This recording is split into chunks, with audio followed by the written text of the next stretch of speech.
നടത്തുവാനായിട്ട് എന്നാൽ കഴിയുന്നത് എന്ത് ചെയ്യുവാൻ സാധിക്കുമോ അവിടെയാണ് നമ്മൾ മഹത്വപ്പെടുന്നത്.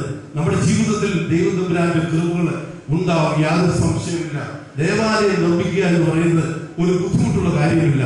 ദേവാലയ നിർമ്മാണത്തിന് ഇറങ്ങി പുറപ്പെട്ടു കഴിഞ്ഞാൽ തീർച്ചയായിട്ടും അതിന്റെ പൂർത്തീകരണം വളരെ എളുപ്പം സാധിക്കും. നമ്മുടെ ആൾക്കാരൊക്കെ അതിനായിട്ട് വളരെയധികം സഹായിക്കുകയും സഹകരിക്കുകയും ചെയ്യും എന്നുള്ളൊരു സംശയമില്ല.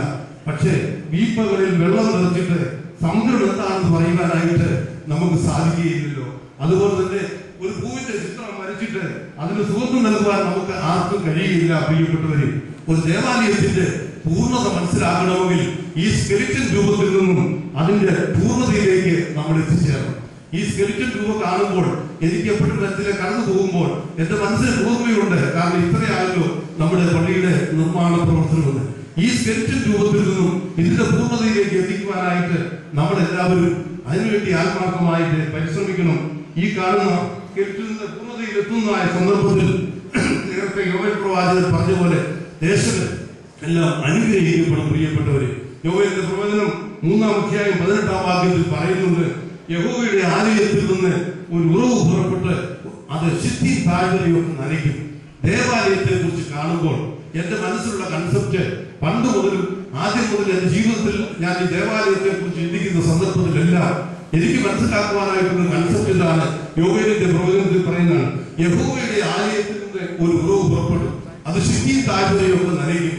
ഈ ദേവാലയത്തിന്റെ മക്കൾ താമസിക്കുന്ന എല്ലാ സ്ഥലങ്ങളിലും ഈ പരിശുദ്ധ ബലിപീഠത്തിൽ നിന്ന് ലഭിക്കുന്ന അനുഗ്രഹങ്ങളെ എത്തും, യാതൊരു സംശയമില്ല. കുരികളൊരു വീടും മീനൽപക്ഷത്തിന്റെ കുഞ്ഞുങ്ങൾക്ക് ഒരു കൂടും കണ്ടെത്തിയിരിക്കുന്നു. എന്റെ രാജാവും എന്റെ സൈന്യങ്ങളുടെ ദൈവമായ യഹോവേ, നിന്റെ യാഗപീഠങ്ങളെ തന്നെയെന്ന് ഓരോരുത്തന്മാർ ദർശിച്ചത് ഈ ദേവാലയത്തിന്റെ ബലിപീഠങ്ങളെ കണ്ടുകൊണ്ടാണ്. വാഗ്ദാനം വലിയ പള്ളിയെ സംബന്ധിച്ചിടത്തോളം ഇതിന്റെ മക്കളെ വാഗ്ദാനത്തും പാത്താമുട്ടത്തും മറ്റു പല സ്ഥലങ്ങളിലായിട്ട് ചിതറിപ്പാർക്കുന്ന എല്ലാ ഭവനങ്ങളിലും തീർച്ചയായിട്ടും ഈ ദേവാലയത്തിന്റെ പരിപൂർണതയിൽ എത്തിക്കഴിയുമ്പോൾ ഉറപ്പെടുന്ന അതിഥി, ആ ഉറവ നമ്മുടെ എല്ലാ ഭവനങ്ങളിലും വന്നെത്തും. അതിന് യാതൊരു സംശയമില്ല. അനുഗ്രഹകരമായിട്ടുള്ള ഈ ദേവാലയ നിർമ്മാണത്തിൽ നമ്മൾ സഹകരിക്കുമ്പോൾ ഭാഗ്യസ്തന്യനായ മാർ യോഹന്നാൻ മാർദാന മഹത്വപ്പെടുന്നു. ആ മാർ യോഹന്നാൻ മാർദാനയുടെ ബഹുമാനപ്പെട്ട അച്ഛൻ സൂചിപ്പിച്ചതുപോലെ 169 വർഷക്കാലമായിട്ട് ദൈവം തമ്പുരാൻ നമുക്ക് ആരാധിക്കുവാനായിട്ട് ഈ സ്ഥലം തന്നതാണ്.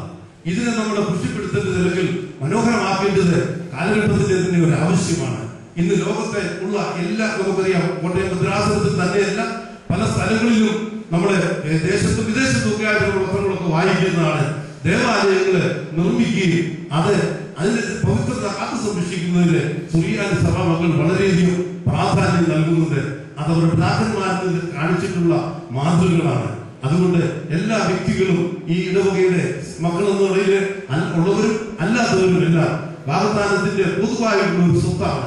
നമ്മുടെ എല്ലാ അഭിമാന ഭാരതമായ ഈ വാഗ്ദാനം സെന്റ് ജോൺസ് വലിയ പള്ളി യോഹന്നാൻ നാമത്തിൽ സ്ഥാപിച്ചിരിക്കുന്ന ഈ ദേവാലയം വളരെ മനോഹരമായ ഒരു ദേവാലയമായിട്ട് രൂപാന്തരപ്പെടുവാൻ ദൈവത്തിന്റെ പരിശുദ്ധാത്മാവെ സഹായിക്കട്ടെ എന്ന് പ്രാർത്ഥിക്കുകയും ആശ്വസിക്കുകയും ചെയ്തുകൊണ്ട് എനിക്ക് അനുവദിച്ചിരിക്കുന്ന സമയം അവസാനിച്ചിരിക്കുന്നു. ഞാൻ എന്റെ വാക്കുകൾ ചുരുക്കുന്നു. സർവശക്തനായ ദൈവം നിങ്ങളെ ഏവരെയും വാഴ്ത്തി വാഴ്ത്തി അനുഗ്രഹിക്കട്ടെ. പെരുന്നാൾ സന്ദേശം നൽകിയതായ ബഹുമാനപ്പെട്ട അച്ഛൻ യോവേൽ പ്രവാചകനിലൂടെ ആ പ്രവാചക ശക്തിയോടെ ദേവാലയത്തിന്റെ ആവശ്യകതയെ അതിന്റെ പ്രാധാന്യത്തെ അറിയിക്കും. അച്ഛന്റെ വാക്കുകൾ നമുക്ക് ഏവർക്കും ഇടവേക്കും അനുഗ്രഹത്തിനായി തീരട്ടെ എന്ന് ആശംസിക്കുന്നു. ബഹുമാനപ്പെട്ട ചന്ദ്രാട സി യുണത്തിന് എല്ലാവിധമായ നന്മകളും നേർന്നുകൊണ്ടുള്ളതായ നന്ദി അർപ്പിച്ചുകൊള്ളുന്നു. ആഘോഷമായ പ്രദക്ഷിണം ഉടൻ തന്നെ ആരംഭിക്കുകയാണ്. പ്രദക്ഷിണം അന്തികർമ്മം കഴിയുമ്പോൾ സെമിത്തേരിയിലെ ധൂപ്രാർത്ഥന, അതിനുശേഷം കൈമത്തിന്റെ ക്രമീകരണമാണ്. കൈമത്തിന്റെ ക്രമീകരണം നമ്മുടെ സെമിത്തേരിയുടെ പ്രധാന ഗേറ്റുകൾ 2 വശങ്ങളിലായി കൈമത്താണ് ക്രമീകരണമുണ്ട്. അതുപോലെ സെമിത്തേരിയുടെ കിഴക്ക് വശത്തെ ഒരു പുതിയതായി വഴി വെട്ടി നിർമ്മിച്ചിട്ടുണ്ട്. അവിടെയും കൈമത്തിന്റെ ക്രമീകരണമുണ്ട്. അതുകൊണ്ട് വേഗം കൈമത്ത് ഇറങ്ങുവാനൊക്കെ വണ്ണം സെമിത്തേരിയുടെ പടിഞ്ഞാറ് ഭാഗത്തും കിഴക്ക് വശത്തും സൗകര്യമുണ്ട്. യഥേഷ്ടം നമ്മുടെ വെട്ടുകൂടി ക്രമീകരിച്ചിട്ടുണ്ട്. നമ്മുടെ കിഴക്ക് വശത്തും അതിനുള്ള സൗകര്യമുണ്ട് എന്ന കാര്യം ആദ്യമേ ഓർമ്മിച്ചു കൊള്ളട്ടെ. പ്രദക്ഷിണത്തിന്റെ ക്രമീകരണം അറിയിച്ചു കൊള്ളട്ടെ. പാത്താമുട്ട സെന്റ് മേരീസ് ചാപ്പലിൽ നിന്നും വന്നിരിക്കുന്നതായ ഗായക സംഘം പ്രദക്ഷിണത്തിന്റെ മുൻവശത്തായിട്ട് നീങ്ങേണ്ടതാണ്.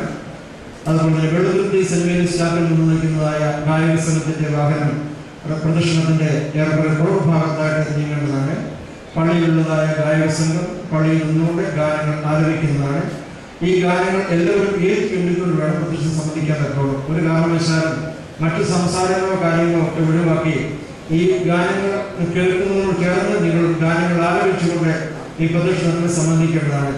പ്രദക്ഷിണ സമയത്ത് എല്ലാവരും ഒന്നുകിൽ കത്തിച്ച വെളിയിൽ പിടിക്കണം, അല്ലെങ്കിൽ കുടി പിടിക്കണം, അല്ലെങ്കിൽ മുത്തിപ്പുഴ പിടിക്കണം. ഒഴുക്കൽ മട്ടിലെ പാൻസിന്റെ പോക്കറ്റിൽ കൈവിട്ടുകൊണ്ട് പ്രദക്ഷിണത്തെ സംബന്ധിക്കുന്ന ഉചിതമല്ല. എന്തെങ്കിലും ഒന്ന് കയ്യിൽ കാണണം പ്രദക്ഷിണം സംബന്ധിക്കുമ്പോൾ. അതോടൊപ്പം തന്നെ പാട്ടും പാടി ഈ പ്രദക്ഷിണത്തിൽ ഭംഗിയായി ഭക്തിയായി സംബന്ധിക്കേണ്ടതാണ്. പ്രദക്ഷിണത്തിന്റെ ഇറങ്ങുന്ന ക്രമീകരണം ഓർപ്പിക്കുന്നു.